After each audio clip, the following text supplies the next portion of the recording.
বল অলি বল, আমাকে আর অন্ধকারের মধ্যে রাখিস না প্লিজ, বলো কোথায় আছে। সময় হলে আমি ঠিক সবার সামনে আসব, তার আগে যেন কেউ না জানতে পারে আমি বেঁচে আছি। চুপ করে আছিস কেন অলি? সেদিন কে এসেছিল আমাদের বাড়িতে? কেন তার হাতে চাকে আমার কনকের কথা মনে পড়লো? আমি আজ সব সত্যিটা জানতে হবে।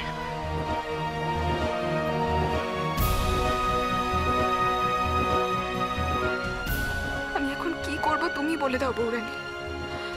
তোমাকে দেওয়া কথার মর্যাদা ভাঙতে যে মন চায় না। অলি প্লিজ আমাকে এই কষ্ট থেকে উদ্ধার কর অলি। আমি বেশ বুঝতে পারছি আমি যেটা ভাবছি সেটা ভুল নয়। তুই আমার কাছে কিছু লুকোচ্ছিস, তাই না? কি করে তোকে ফেরাবো দাদা ভাই?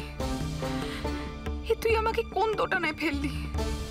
এবার আমি কোন দিকে যাব, কি করব? কেন তুই চুপ করে আছিস? তুই কি কাউকে ভয় পাচ্ছিস বল? না।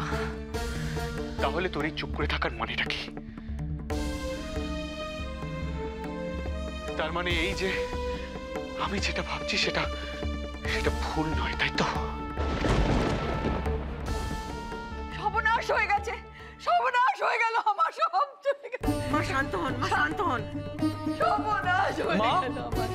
মা কি হয়েছে মা? চিৎকার করছো কেন? আমি দেখছি। মা, মা, মা কি হয়েছে? আমার সর্বনাশ হয়ে গেল। আচ্ছা বসুন বসুন বসুন, বসে পড়ুন। আমার সর্বনাশ। কি হয়েছে মা? শান্ত হন, মা শান্ত কি হন। হয়েছে? বসুন।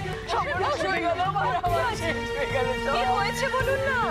সিন্ধু, আমার সিন্ধুকের মধ্যে থেকে আমার গয়নাগাটি, জমি জায়গা, দলিল পত্র সমস্ত কেউ নিয়ে নিয়েছে। কিচ্ছু নেই, কিচ্ছু নেই। আর ও সর্বনাশ হয়ে গেল।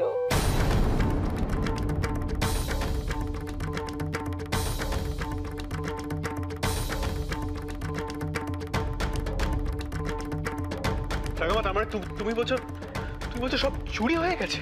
আমি জানি না দাদু ভাই, আমার সিন্ধুকে কিচ্ছু নেই। আমার মাথা আর কাজ করছে না, আমি জানি না কি হয়েছে। দিদিভাই তুমি তো ছিলে মায়ের সঙ্গে ঘরে, তুমি ভালো করে খুঁজে দেখেছো সিন্দুকটা?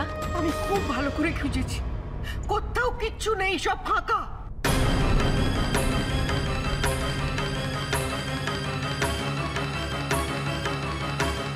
আশ্চর্য ব্যাপার তো, রামামার ঘরের সিন্ধুকে এত দামি দামি জিনিস আছে সেটা আমরা কেউ জানি না, সেটা চুরি হয়ে গেল। মা মা আমাকে ব্যাপারটা খুলে বলো তো, কি হয়েছে ঠিক? মা আমাকে বললেন মার শরীর ভালো নেই, তাই নিজের বিষয় সম্পত্তি